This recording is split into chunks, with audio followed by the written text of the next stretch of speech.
Alright. Okay, let me get the logo involved. Let me get my head out of the way because I look like alright Jimmy Savile. Yeah, perfect. I've got orange from Primark. Secret to a long-term relationship, mate. Don't fucking have one. They bleed you dry. That's so mean. I'm just joking. We had to cut away from this scene because the Q&A inside the... No. Come on. The Q&A inside the bedroom was L-less, and I thought because the question was surrounding bodybuilding and a successful relationship, you might as well utilise the opposite sex. I think a secret to a long-term relationship is communication. It's key, yeah. Communication's up there. Don't be one of those couples where you get annoyed. Like, say you get, you know, when the girl gets annoyed. At what? And the boy says, "What's wrong?" And you go, "Nothing." Oh yeah. Never ever do that. No, don't. Never do that. It's like your pet peeve, isn't it? It is the biggest annoyance for me. Nothing. Don't do that. Communication. If something's wrong, you're a bastard. Yeah. And then I think, you know what? I'm a bastard. I agree. Secondly, don't get on top of each other unless it's in the bedroom. Have your own thing going on. TM Cycles 2019. Quote it and frame it. Don't get on top of each other. Don't be like one of those couples, and we've all got them in there in the friendship groups. The ones where they never go out.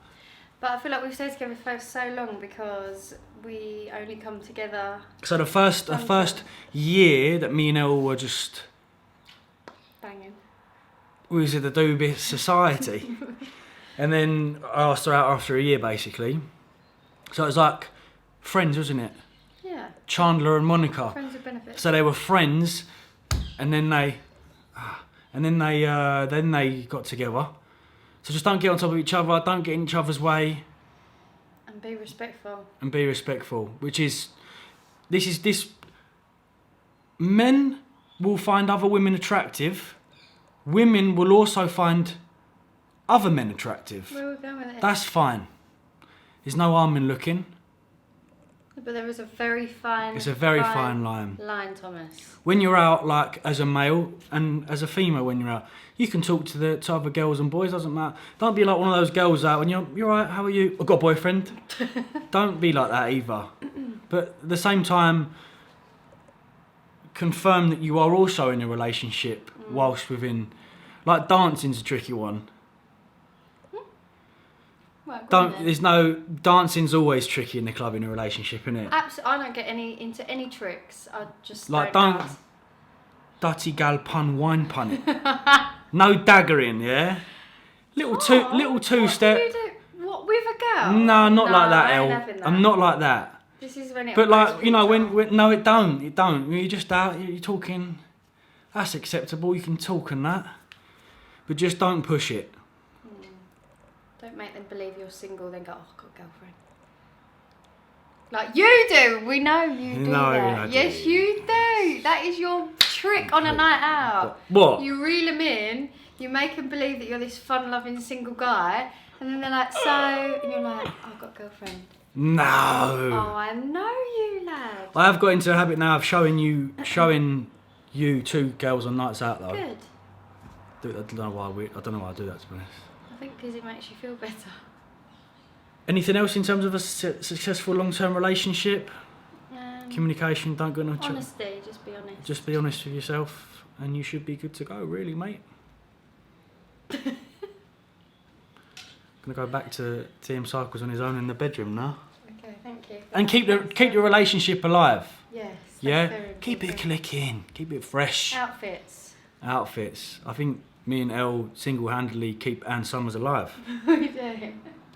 You don't want to look underneath that sofa drawer. I'm going, lad. Yeah, maybe that's for the members' site. Back to you in the studio, Tom. Curly hair, don't care. We'll go hatless. Be proud of your curls and your curves.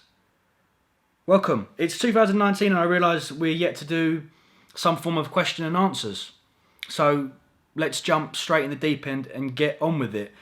Based on these print screens from Instagram stories, it looks like I've segmented this Q&A into anabolic steroids, training, nutrition, and like lifestyle. Let's go. What is the main timescale you should run for clenbuterol? This will be broken up into those that are beginners, intermediate and advanced clenbuterol users. For a beginner, I would recommend a 2 weeks on, 2 weeks off approach for a maximum of 2 cycles, intermediate 3, advanced 4. In terms of the dosing for clenbuterol, don't feel that you have to taper your dose up. So what you'll see on a lot of forums is you must start at 20 mcg, 40 mcg, 60 mcg, in excess of 100. I've had stellar results from clients, beginners, intermediate, and even advanced, just going from the 20 mcg to 40 mcg range. As a beginner, I would still pretty much hold your dose on 20 mcg for 2 weeks on, 2 weeks off, 2 weeks on. That's fine. Intermediate, you can then look at increasing to 40 mcg for that, maybe that last cycle, and as an advanced user, increase to maybe 40 to 60 for clenbuterol. Question number 2, there will be time stamps in the description box for those that don't want to endure this whole Q&A and have to look at my ugly ginger mug for more than 15 minutes. Suppose the question is, oh, you suppose the question is, do you? Suppose the question is your opinion on Tren Ace and D-Bowl stacked as a cycle. Just off the back of looking at that, it's very toxic. I'd probably opt for a more healthy or safer oral alternative compared to D-Bowl alongside Tren. I think T-Bowl is a very underrated oral compound. I've had great results from that. So you can just be very, very on top of your health if you're running a cycle like Trenbolone, acetate and Dynabol together. Making sure that you're monitoring your blood pressure, getting your bloods done within that 2 to 3 week period to assess your lipid profile and just staying on top of things there. Personally, I don't think I'd run Tren Ace and D-Bowl together. That's just me personally saying. Could you only do an oral only cycle, and what would make it differ from an injection based cycle? I don't have anything against oral. Well, I do actually, because I despise oral only cycles. I think if you're an individual that has this approach that I'm too scared to use anabolic steroids because of injecting, then you have no place within the anabolic world. I think if that's your main concern and primary reason for using orals only, I think that's pretty pathetic, to be totally honest with you. For the reasoning as to why I dislike oral only cycles is that the potential negative impacts it can have on your health. Take an Anavar, for example, and the performance benefits and body composition benefits that an Anavar only cycle will do compared to a low dose testosterone, but the effect it has on your lipid panel and the negative effect it has on your health. And also, what's often overlooked is the benefit that the oral anabolics will give to an injectable, T-Bowl and testosterone, for example. So I'm more in the camp of injectables as your foundation and throwing in some low dose orals surrounding that training window, for example, than just an oral only cycle. How long and often can you take your yohimbine for? So again, stimulatory compounds that are going to increase heart rate would need to be cycled off in some form. In terms of if you were to compare something like your yohimbine and clenbuterol, then the effects of clenbuterol in terms of its stimulatory effect are probably quite harsh compared to your yohimbine. Having said that, those that push quite high doses of your yohimbine also need to be very, very careful. The max I've ran your yohimbine for, and the max I run your yohimbine for my clients, is generally 3 to 4 weeks. And then we cycle off for a week and then we can go back on. So if you're taking like an 8-week contest prep, for example, 3 weeks on, 1 week off, 3 weeks on, and then leading up into the show. With your yohimbine, what I tend to do is monitor very closely. When I'm running quite a lot of stimulants, I tend to monitor my resting heart rate quite closely and also my blood pressure. And when that starts to creep up, then I tend to either drop the stimulants down or completely off, and then we'll clear it out for a week and then we'll go back on. Max number of weeks you'd run Tren E for. So Tren being Tren, I would still, regardless of if it's an acetate or an enanthate, I would still opt for an 8 to 10 week maximum time length for Tren. I'm not really one for Tren E. I don't know a huge amount of people that tend to opt for Tren E compared to Tren Ace, and I suppose the nice thing about Tren Ace is if you have any adverse side effects, as it's a shorter acting acetate, we can generally discontinue it, and those side effects can vanish quite quickly. I tend to opt for Tren Ace and in either form of a bulking or a contest prep, but even in my off season now, Tren isn't touched. There's better compounds, I think, for an individual's health to run than Tren. Generally, Tren is, for me, is just stuck in a contest prep or a cutting phase. So max number of weeks, 8 to 10. Get your bloods done halfway through that cycle as well to assess how things are going. HCG on cycle benefits. So I'm in the camp of, I quite like to run HCG on cycle. Dr. Dean will probably disagree based on the literature and the research that suggests that there's no huge improvement in recovery time. In recovery time, I mean in terms of your FSH and LH, not recovery as in the gym. I've had clients that have recovered a lot quicker with the low dose HCG at 500 IU per week split between 250 IU injections compared to when we've cycled them on anabolics with no HCG. So again, that can be very much based on the individual's pharmacodynamics and the individual's genetics, if they're lucky at recovering quite quickly without HCG. But I tend to be one to opt for HCG on cycle and also implementing HCG on a cruise. If you're someone that blasts and cruises during that cruise time, I would then throw in some low dose HCG on there as well. Advice to anyone thinking of going assisted after many years of being natural. In terms of the time length, I've said this before, so you're looking at 5 to 7 years training naturally. Josh Bridgman being a prime example of someone that you should imitate if you are going into the anabolic world. I'd also invest in a coach. I coach clients just from an anabolic steroid cycle side of things, just to have that accountability and to have someone on board that has a slightly better understanding. We can get blood work and feedback. I've got guys that they have their own training and nutrition sorted. I just cover their anabolic steroid cycle. So having a coach there is fantastic, so that you can be, in connection there. In terms of a goal, that's something I'd also set if you're going into the world of anabolic steroids. Don't go in there blind in the sense of you don't know what the outcome you want to be. I think a lot of people that take anabolic steroids just start taking them and don't know whether they're cutting or bulking or maintaining. I would go in with a game plan, with some form of vision of competing in the long run. And also blood work being a huge feedback marker here, ensuring your lipids, ensuring your kidneys, liver, heart health is all okay. And also it'd be good to get a baseline of your natural testosterone levels, so then you can then try and mimic that during some form of cruise. And also your estrogen. If your estrogen is naturally elevated, then that's an area that raises some concern going into your first anabolic steroid cycle, potentially implementing some form of aromatase inhibitor or just keeping that testosterone dose low, so the chances of aromatase isn't going to cause the already elevated estrogen problems with yourself. How long into a cycle of testes should you get bloods done? 4 or 5 weeks, 4 or 5 half-lives. I'd say generally with my guys, 4 or 5 weeks in gives us a good baseline of where we're at.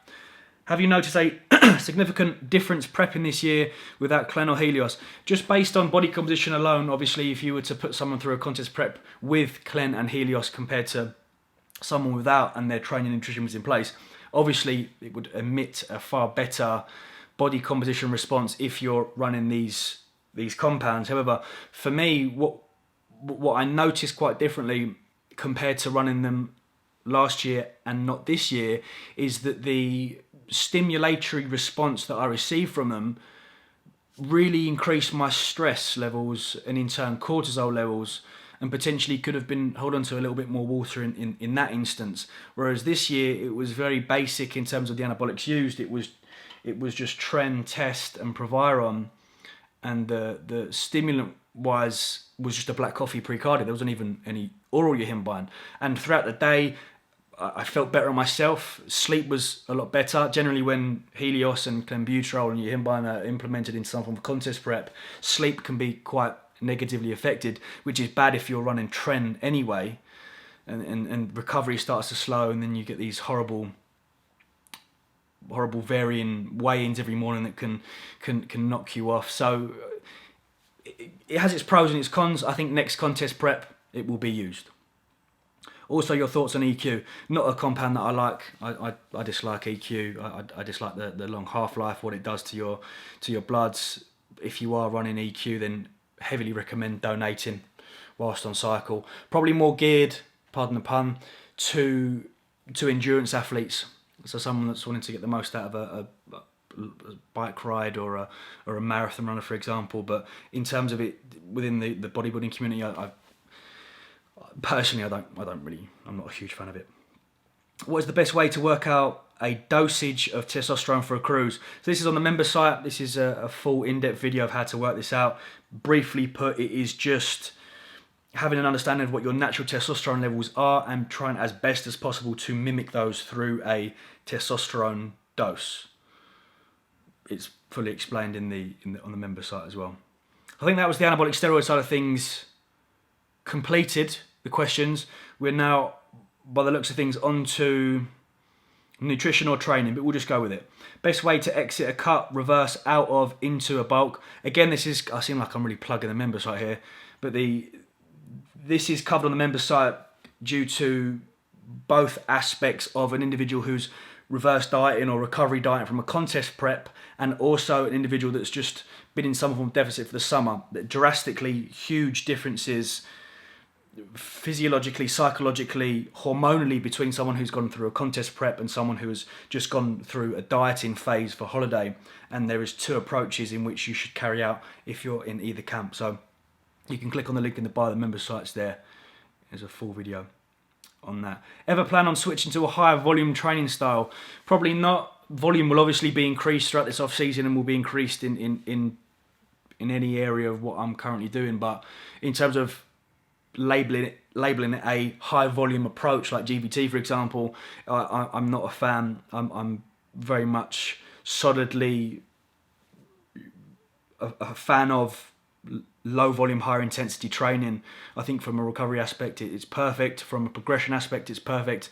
So I can't ever see myself being one of these sort of 5 sets per exercise kind of guy. How much should your protein intake differ from a natural versus enhanced? This will probably shock a few people. Not a huge amount. Don't think that because individuals on anabolic steroids should have in these excessively large amounts of protein in the 350 to 400 gram mark. Of course, we have the benefit of the increased protein synthesis whilst running anabolic steroids, but regardless of that, it doesn't mean that we need to push protein a huge amount. And referring to that bell curve again of the amount of protein and the benefit we're getting from a recovery response, but also its potential negative impact on digestion as well. I know guys that push the 250, 300 and digestion and digestibility of their food just comes down and down and down, and they start having really bad digestive issues there. So for me, and for a lot of people, I tend to do the 2 grams per kilo. So if you're 100 kilos, for example, then 200 grams of protein. You can also push, I think it was Lyle McDonald that looked into the sort of 2.8 grams to 3 grams per kilo. But this is, I think, with protein generally, this is quite commonly understood now that excessive amounts aren't needed. And as an individual, I'd very much experiment from a recovery perspective with yourself and go between those markers of like 2.5 to 3 grams per kilo of body weight. Cardio after weights, any benefit? Not sure what you mean by that in terms of a body composition benefit, as in are you going to become more shredded if you do cardio after weight training? Essentially not. What I tend to do with my clients is get them to perform their cardio after a leg workout due to the potential for delayed onset muscle soreness to be reduced. So when I have my guys do a leg day, I'll have their cardio on the bike, ensuring more blood flow into those legs to help with any delayed onset muscle soreness over the next 24 to 48 hours. If you are optim, or if you are an individual that has to lump their training and their cardio together, I'd always do your weight training first, then cardio after. There's no point expending energy before a weight training session that's going to impact your performance in the gym. So I would always go weights, then cardio, not cardio, then weights. In an ideal world, not that it's going to cause any more fat loss, but cardio would be ideally completed in the morning, fasted with a black coffee, for example. Those that are utilising your yohimbine as well need to be aware that no food should be on board whilst consuming your yohimbine.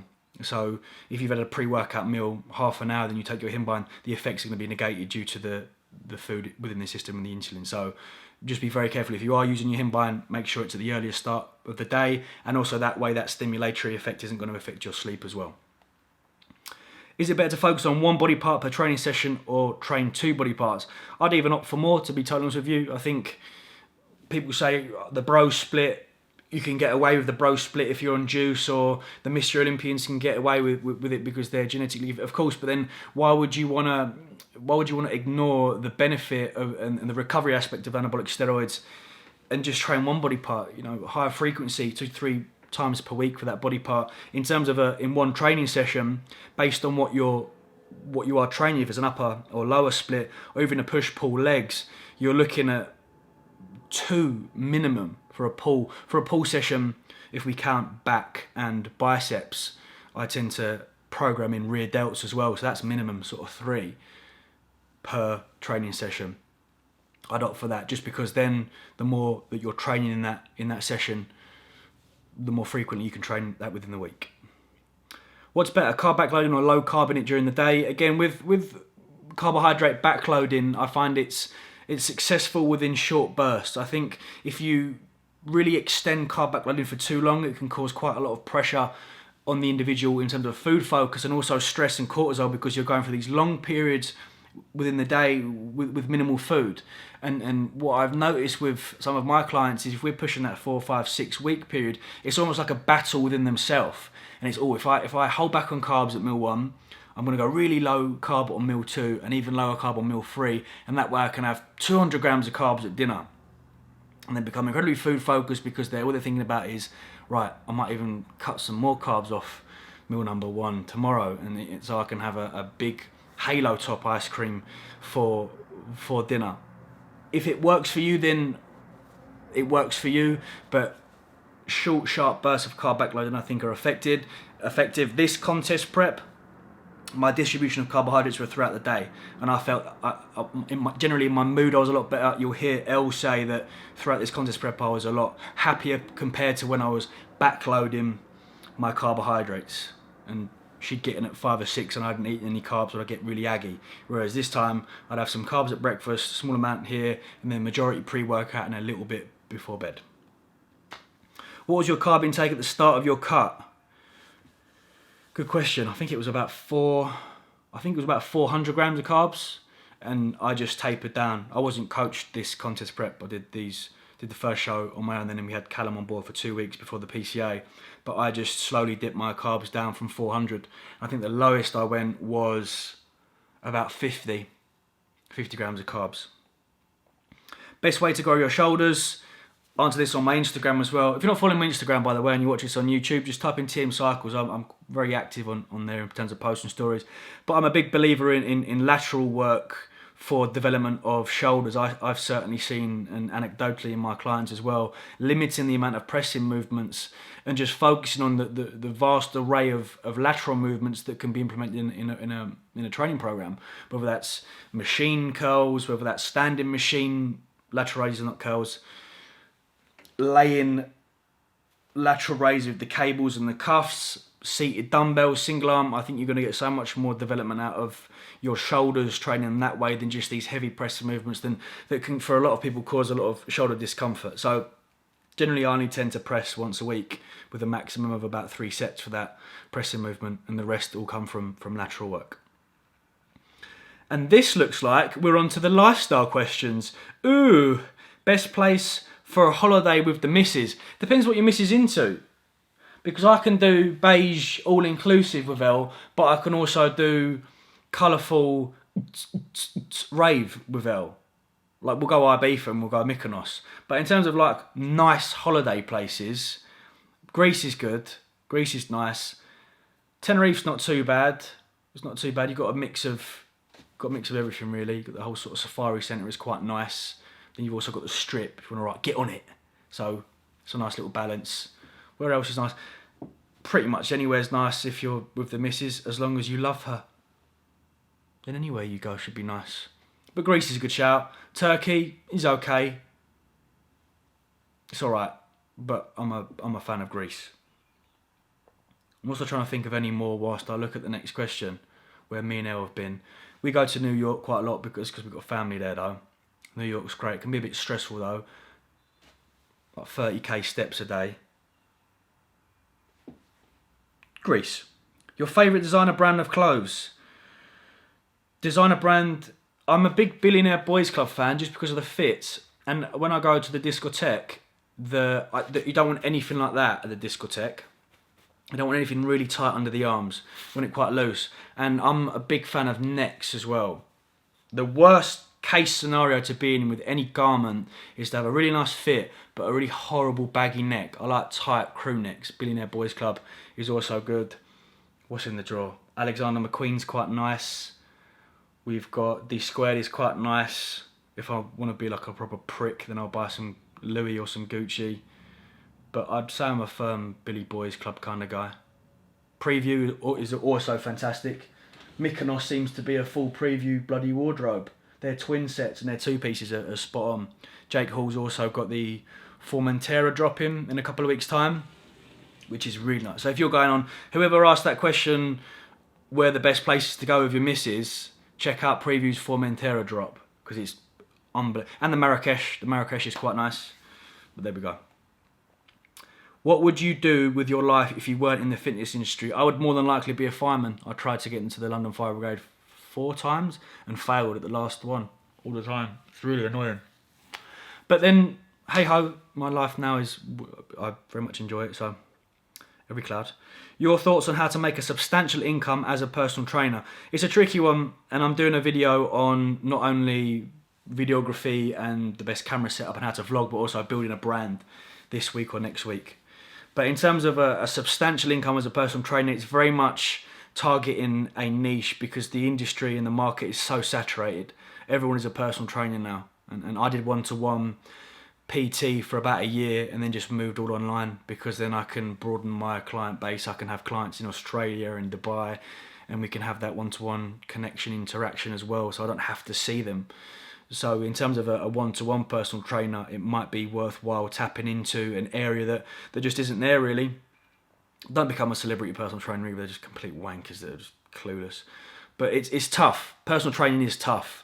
So it's very hard to just make a substantial amount being your general PT in the gym and your pure gyms. You need to really plot and think, right, I'm going into this.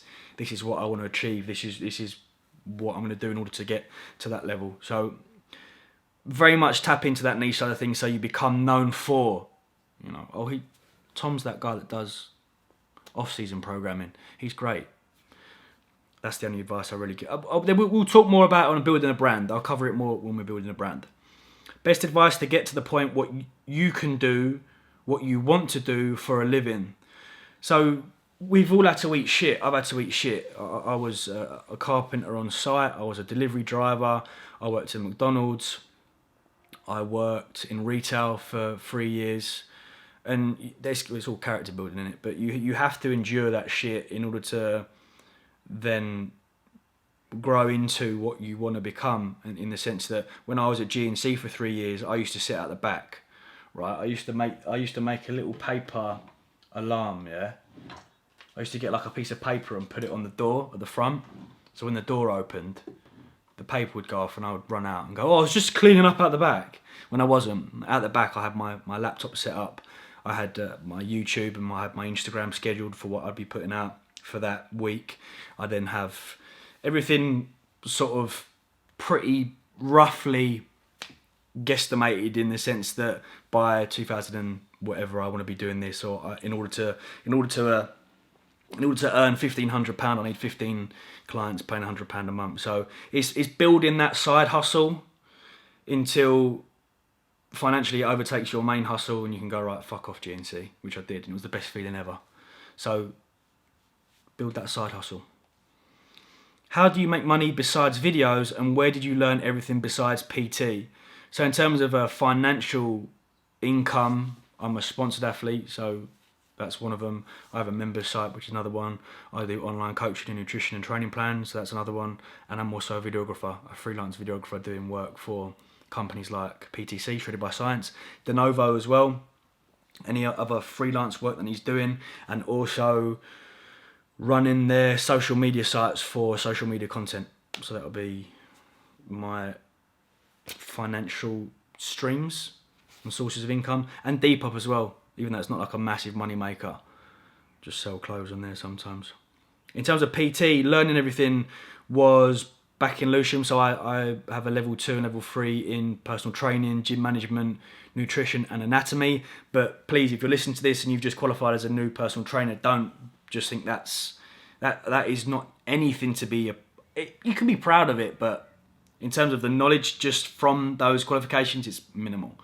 I worked alongside Luke, that's built Shredded by Science and has the likes of Helms, Zerdos, Nunes, Team 3DMJ, other very large respectable individuals in the industry that have their niche in bodybuilding or nutrition or supplementation, and just pulling information from there, mate. Just like lots of research, PubMed, podcasts, as much as possible. Just be a sponge, really, and just soak up as much as possible. But take what people say with a pinch of salt as well. Be careful of what they say. Just because someone's a 6-time Mr. Olympian and spouting some nonsense like anything over 30 grams of protein is going to get turned into fat, is just think, hold on. And then you can utilise PubMed and you can utilise research if you hear something dodgy. My apologies, I forget the Canon camera cuts out at the 30-minute mark compared to the GH5. The very last question is first experience on a pill. You had to bring it down a notch, didn't you, Tom? We were doing so well answering these questions about training and nutrition, and you had to bring it back down to drugs. You scummy bastard. But I'm transparent in all walks of life, so if someone asks me a question like that, I shall answer it. But before I do, and I'm very well aware that my channel, being as transparent as it is, could potentially influence younger audience members to idolise me in some weird way. But then I also come from the approach that I respect people and credit them with enough intelligence to go, just because he's doing it, I'm not going to do it as well. Typical case of mum telling you, if so-and-so jumped off a cliff, would you do it? If Chris Bumstead jumped off a cliff, I'd jump off a cliff. But if you are watching this, don't do what I do. Drugs aren't cool. Recreational drugs are awful. So's anabolic steroids. And the cases I'm seeing at DC10 at We Are Festival of people really abusing drugs, it was horrible. I don't know why you want to get into that state. Just be very, very careful. Very, very careful indeed. I'm always careful. In the instance if I do, like at We Are Festival, get a slightly dodgy pill, because I took so little, I was fine. But if I would have taken a whole one of them, it could have been a different scenario. So just be very, very careful. Drug culture seems to be okay, but then it goes down this horrible path of people just taking copious amounts of cocaine and ketamine pills together. It's not big, it's not clever, it's disgusting, don't do it. But on to the question. First experience on a pill was in a rave in Vauxhall, and I was, I think, about 16 at the time.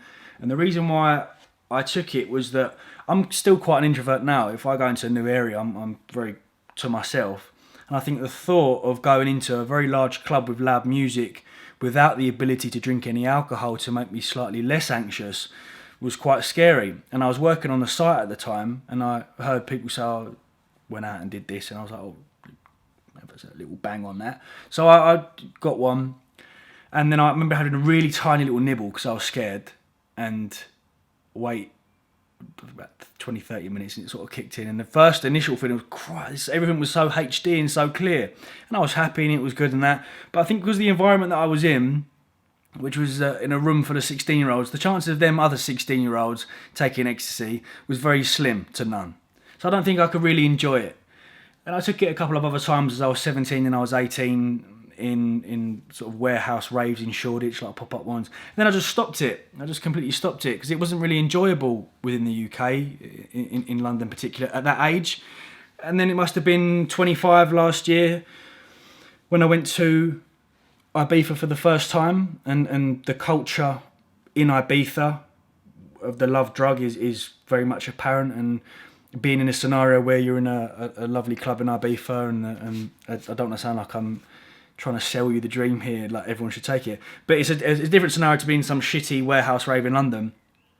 It was so much more enjoyable, and it was fantastic, and you know, everyone's happy and everyone's dancing and it's great fun, and then just there we go.